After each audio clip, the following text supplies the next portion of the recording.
Polo mink coat, that's a big kill. Put you on the phone like a windshield. I'll admit I'm wrong, but I know that you gon' come for me. Yeah. Never gonna not hit that. Your loving is just to me. And every time you hit my phone, you say you need company. I'ma run up on you. I'ma run up on you. I'ma run up on you. I'ma run up on you. I'ma run up on you. I'ma run up on you. I'ma run up on you. Hey guys, it's Sam, and I'm going to be talking about circuits and me demonstrating a circuit. Let's go. So what I use in my circuit is a Duracell battery with alligator clips attached. However, before I used it, I used a circuit tester to see how many volts were left, and 5 volts were left. I used a switch, a buzzer as a load, and alligator clips. I attached one end of the battery to one end of the switch using alligator clips. Then I attached the extra alligator clip to the other end of the switch. I attached the extra alligator clip to the positive side of the buzzer.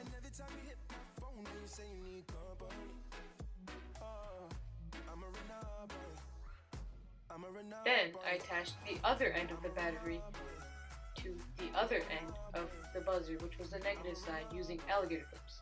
Then I made the magic happen.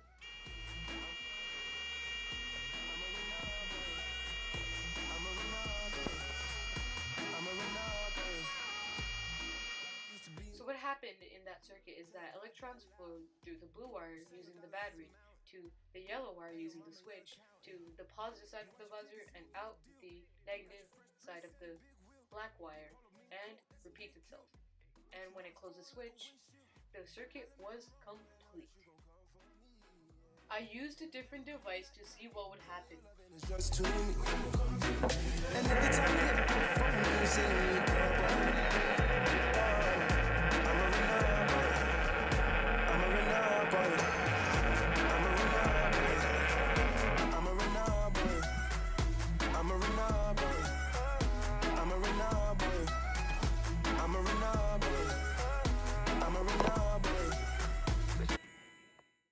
I tried making a parallel circuit, and I did what I did before.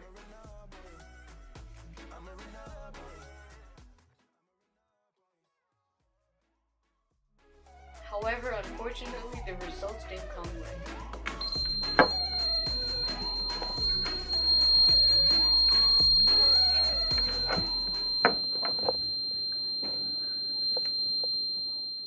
The reason behind that is because I only used one battery which carried 6 volts, and one device carried 6 volts. So I should have had 2 or 3 more to have the appropriate amount of volts to make both of them work.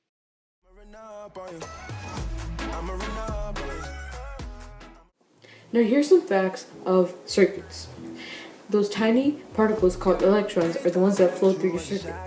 A switch is a mechanism that, when turned off, it leaves a gap in the circuit and it doesn't complete the circuit, and when turned on, it completes the circuit and continues it. Think of it as a light switch. When you turn the light switch off, it's off. Just like a switch, when you turn it off, the whole circuit's off. But when you turn the light switch on, the bulbs are on, and when you turn the switch of the circuit on, the whole circuit continues. Did you know adding more batteries to a circuit increases the electrical energy and makes the bulbs brighter in a circuit? However, if you add more bulbs to a circuit, it makes the bulbs go dimmer. So if you add more batteries and more bulbs, then it will be an even amount of light. Did you know lengthening the wire will make the simple circuit go dimmer? A series circuit is a type of circuit where electrons flow through one path. In a series circuit, you get one component, one after the other. Think of it like a broken record. You get one sound after the other. So electricity flows the same way and repeats it, just like a broken record. So you can also think of it as a working record player. In a working record player, the record disc goes around and around and around till the song ends. In a series circuit, electrons go around and around and around till the battery is drained. Both are very, very similar. Here's an example of a series circuit. I'ma run up on you.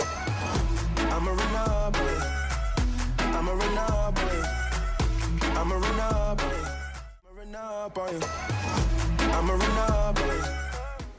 In a parallel circuit, electrons can move through more than one path as there are more than one path in parallel circuits. Therefore, parallel circuits and series circuits are way different from each other. So in a parallel circuit, different components are connected onto different branches of the circuit, unlike a series circuit, whereas it's only connected to one branch. Here is an example. I'ma run up on you. I'ma run up on you. I'ma run up on you. So what's more superior, a series circuit or a parallel circuit? Well, definitely a parallel circuit. The reason being is because a parallel circuit has more than one path, whereas a series circuit, there's only one path. So if a bulb or a motor breaks in a parallel circuit, the circuit will still continue and everything will be fine. Whereas if you have a series circuit and if one bulb or motor breaks, the whole series will break. So basically, parallel circuits are very useful if you want everything to work, because if one component fails, then everything else will be fine. Look what you're putting me through. I never do this to you. I need to hold a corner and it's slow whining.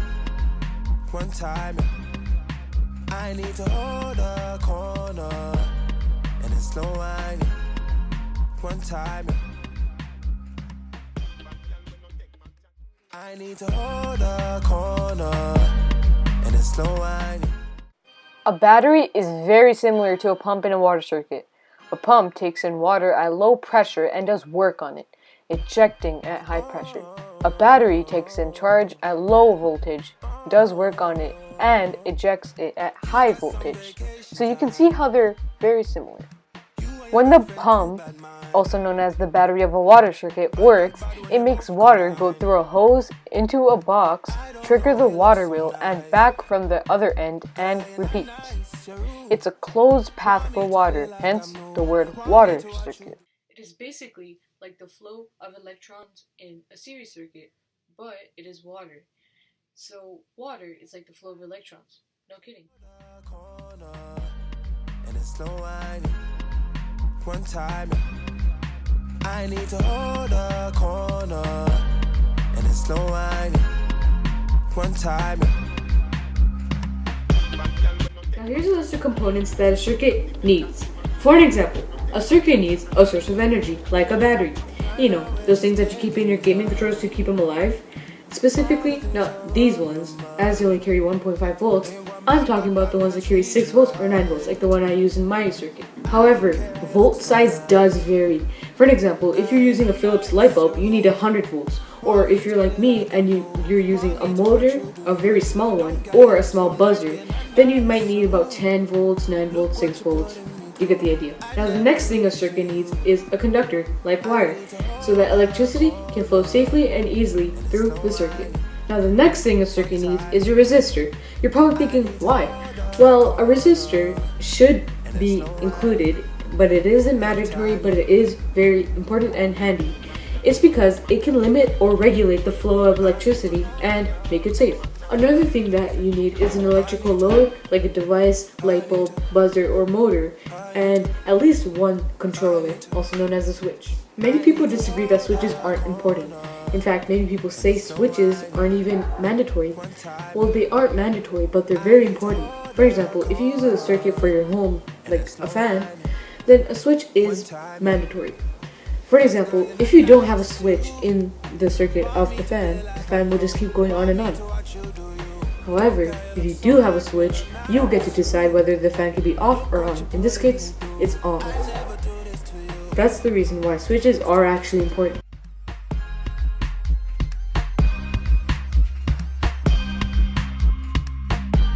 Many people don't realize that the objects they use in everyday life have circuits in them, in their homes and their schools. For example, above me there's a fan. There's definitely a circuit in there, and that's how it works. In fact, objects that we use in everyday life have series circuits in them, not even parallel. Objects such as the fan, your lamp, your refrigerator, and lights use parallel circuits for wiring. Hope you were listening, because now it's quiz time. baby, don't forget that boy told you kid. Turn up your shoulders. I probably owe it to y'all. Probably be locked by the force. Trying to hustle some things. That go with the Porsche. Feeling no remorse. Feeling like my hand was forced. Here's an example of a series circuit. Will it be continued or discontinued? If you guess discontinued, you're right. The reason behind that is because if one component breaks in a series circuit, the whole thing will be discontinued. Here's another example of a series circuit. Will it be discontinued or continued? It will be continued. The reason behind that is because there aren't any problems with it. Here's an example of a parallel circuit. Will it be continued or discontinued? It will be discontinued because the switch is off. It should be on.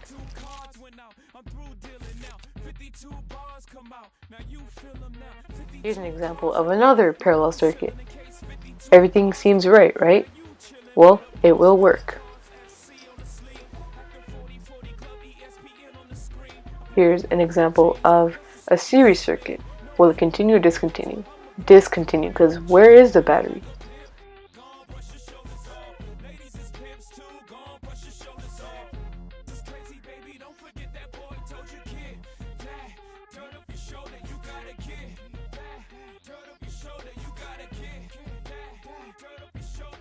Now, and finally, here's an example of a series circuit. Will it be continued or discontinued? Well, here's the deal. The battery only has 6 volts and each light bulb needs 10, so it will be discontinued. Fresh out the frying pan into the fire. I be the music biz #1 supplier. Fly it in a piece of paper bearing my name. Got the hottest chick in the game wearing my chain. That's right, ho. Not DOC, but similar to them letters. No one could do it better. I check cheddar.